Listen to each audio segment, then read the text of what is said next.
Et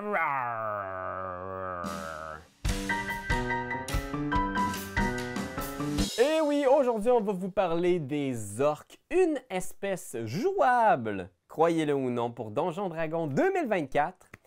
Parce que oui, les orques, c'est quand même une créature fantastique, légendaire, qui fait partie du paysage fantastique depuis le Seigneur des Anneaux et même avant. Donc, autant que les elfes, les nains, ça fait vraiment partie de notre mythologie. Quand on imagine un monde fantastique, il y a des orques. Et il y a beaucoup de choses aujourd'hui à décortiquer.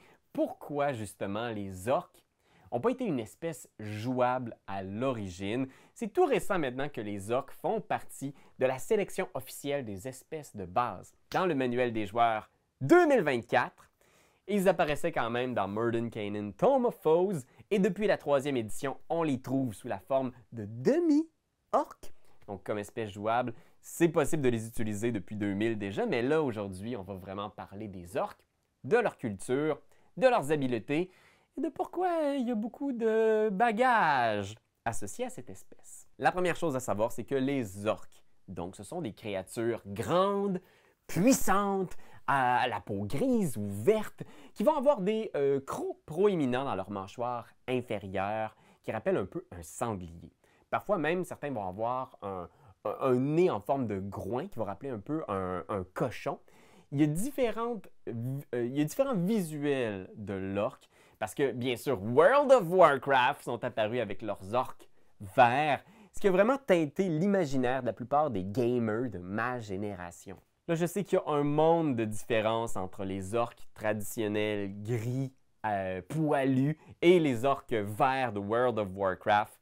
Donjons Dragons a même imaginé une raison à l'intérieur de leur univers pour expliquer la cohabitation de ces deux types d'espèces d'orques. Mais pour vrai, guys, slackez un peu.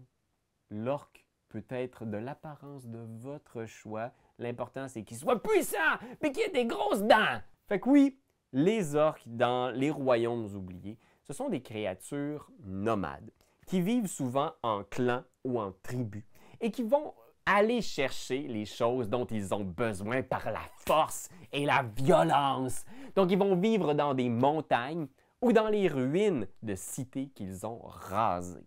Parce que oui, les orques, rarement on va les voir construire des choses. Ils vont plus être dans une culture, généralement dans les royaumes oubliés, où ils vont travailler en groupe pour aller attaquer des elfes ou des humains et prendre ce qui leur revient de droit selon eux.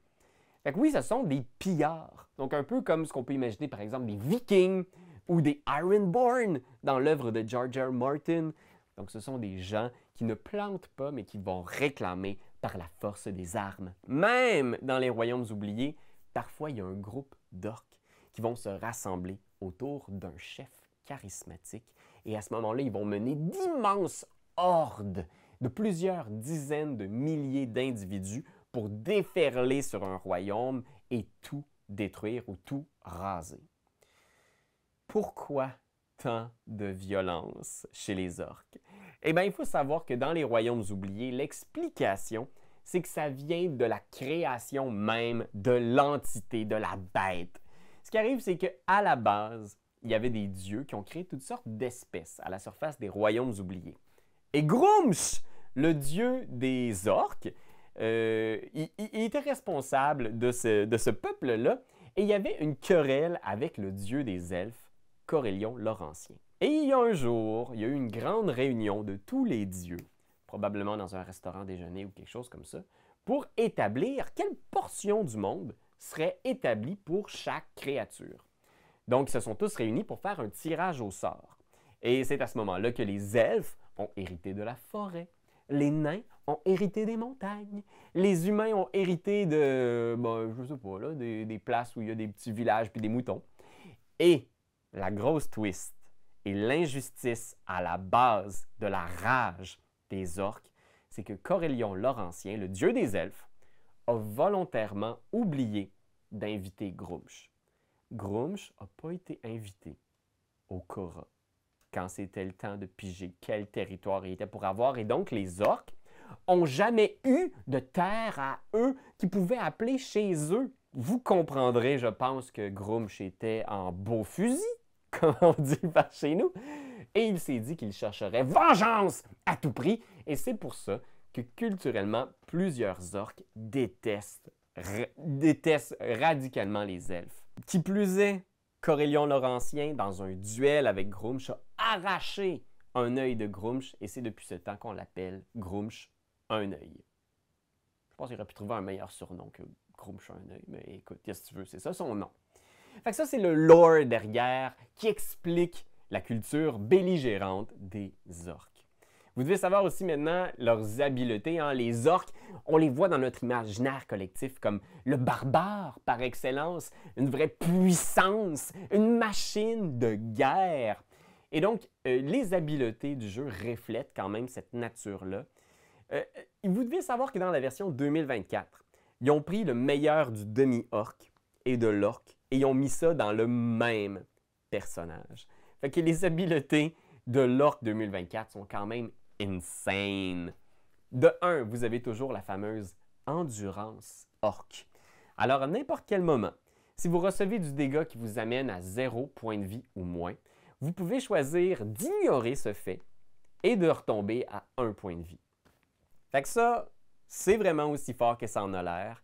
Et ça peut effectivement créer des moments un peu étranges comme vous qui tombez en bas d'une tour de 60 pieds, vous vous écrasez à terre sur des falaises et vous vous relevez en secouant vos vêtements, il vous reste 1 point de vie. Vous pouvez recevoir 62 dégâts si ça ne vous tue pas d'un coup à cause du dégât massif, vous vous relevez avec 1 point de vie. Et ça, vous pouvez le faire même une fois par long repos. Alors une fois que vous avez fait ça, vous avez besoin de vous reposer pour pouvoir faire ce miracle-là à nouveau. Mais qu'est-ce que tu veux? C'est super fort. Puis c'est absolument pratique pour n'importe quelle classe de personnage, que vous soyez un roublard, un magicien fragile ou un guerrier, un barbare. C'est une habileté qui est extraordinaire. Deuxième chose, vous pouvez maintenant faire aussi un rush d'adrénaline. Et vous pouvez donc faire l'action dash en action bonus pour vous déplacer à nouveau dans votre tour. Fait que les orques sont probablement parmi les espèces les plus rapides du jeu maintenant grâce à ça. Et en plus, quand vous faites ça, vous gagnez votre bonus de maîtrise en points de vie temporaires. Fait que c'est comme si le sprint vous donnait des points de vie. C'est cool. J'ai toujours du mal à le visualiser, mais c'est comme si vous aimez juste ça courir. Tu sais, il y a des gens qui aiment ça courir, puis ça les rend plus forts. On en connaît des gens comme ça, qui sont plus forts quand ils courent. On en connaît beaucoup quand même. Et finalement, il faut en parler. Hein. Pourquoi est-ce que c'est une espèce qu'on a pris tellement de temps à l'intégrer dans le jeu? Pourquoi est-ce qu'il fallait qu'on soit un demi-orc plutôt qu'un orc?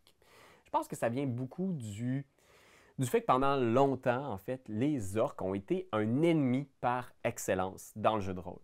Donc, c'était des monstres qu'on pouvait tuer. Il ne fallait pas trop se poser de questions. Dans le jeu original, il y avait des espèces qui étaient loyales, il y avait des espèces qui étaient chaotiques, et les orques étaient chaotiques. Donc, on pouvait les tuer sans remords. Il n'y a pas de jugement ici. Les deux types de campagnes peuvent exister, puis les orques peuvent avoir leur place comme espèce jouable dans ces deux types de campagnes-là. Vous pouvez tout à fait jouer un orc qui n'est pas aligné avec le reste de sa culture, puis qui décide d'être paladin pour une raison magique, parce que c'est un monde fantastique où tout est possible. Et vous pouvez tout à fait aussi, dans une campagne un peu plus nuancée, avoir toutes sortes de cultures orques, où il y a des orques qui vont faire affaire avec les humains, certains vont s'y opposer, un peu comme dans un film de Marvel. Tout le monde n'est pas dans une seule et unique alignement politique. Il peut y avoir des tensions religieuses, culturelles, sociales. Tout est possible pour les maîtres de jeu matures qui sont prêts à se poser des questions. Fait que oui, c'est un peu l'explication de pourquoi est-ce que ça a été beaucoup de bagages d'amener l'orc, de le faire passer du manuel des monstres au manuel des joueurs comme espèce jouable. Mais moi, je vous dirais que depuis toujours, même avec World of Warcraft, puis tout ce mythe-là autour des orques qui s'opposent à la philosophie des humains, qui sont pas parfaits, hein? Les humains ont leurs défauts aussi. Mais moi, ça m'a toujours parlé comme joueur. Puis j'ai toujours trouvé ça cool, l'idée d'incarner cette rébellion des orques qui ont subi une injustice flagrante. Parce que c'est vrai que c'était chien de la part de Corellion Laurentien. Puis je pense qu'il y a personne qui va être en désaccord avec ça, que Corellion, il aurait dû l'inviter Gruumsh. Je veux dire, il aurait tellement évité de problèmes dans le futur. C'était quoi ton problème, Corélion? Puis moi, je suis curieux, est-ce que vous avez des orques dans votre campagne? Comment vous les incarnez? Comment ils prennent une place sans perdre leur saveur de brute, puissante, dangereuse, de peuple de pillards? Comment est-ce que ça peut coexister avec votre campagne?